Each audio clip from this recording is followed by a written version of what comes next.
Bonjour, Geneviève Langevin, courtier immobilier chez Royal Lepage pour Langevin Immobilier. Je suis en fait en présence d'un expert parce qu'on est dans mes capsules expertes et je suis avec François Bélanger. Bonjour François. François travaille donc pour son entreprise qui est Bellabri Capital. Il fait donc du prêt privé. Il est ici aujourd'hui pour nous éclairer sur les modalités, les techniques du prêt privé. Ma question, François, est la suivante.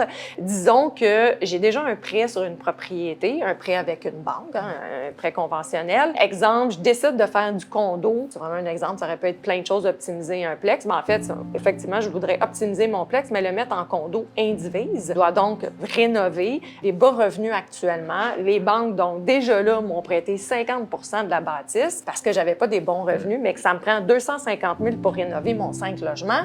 J'ai besoin d'un prêt supplémentaire, mais j'ai déjà en premier rang la banque. Mais la banque, rarement, veut un deuxième rang. Alors, comment on fait?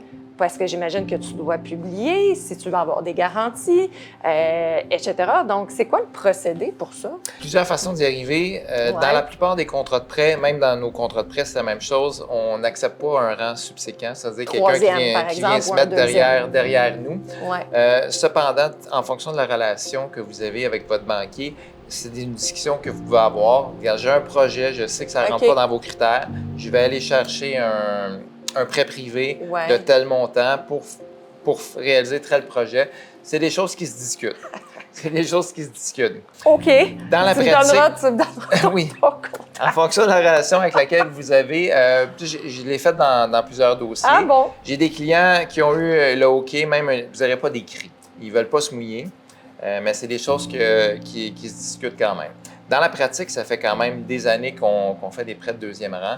J'ai rarement vu des cas où la banque avait un enjeu avec ça. Chose très importante, si vous avez un prêt assuré à CHL, je le déconseille très fortement. Ah ben oui. C'est très, très strict au niveau de la CHL. Vous allez être en défaut auprès de la CHL s'il y a une vérification. Puis votre dossier va être barré. Vous ne pourrez plus faire de financement à la CHL pour quelques années. On ne veut pas ça. On ne veut pas ça. La PH Select, tout ça, on oublie ça. On ne touche pas à ça. Si vous avez un dossier assuré, faites pas de prêt de deuxième rang. Un dossier conventionnel, ça se fait bien. Si vous continuez à payer le prêt de premier rang, vous payez des conditions. Dans la pratique, j'ai rarement vu d'enjeu. OK, mais est-ce que ces gens-là ont avisé leurs prêteurs? Est-ce que normalement, une banque va le voir tout de suite arriver ou souvent, ils ne le voient même pas? Puis c'est au risque de la personne qui prend un deuxième rang avec vous. C'est publié, c'est au registre foncier. Oui, mais est-ce que vraiment les banques ou les caisses regardent? Ils vont regarder s'il y a une mise à jour ou un refinancement au dossier. OK, ou s'il y a un retard de paiement. C'est quoi, comment leur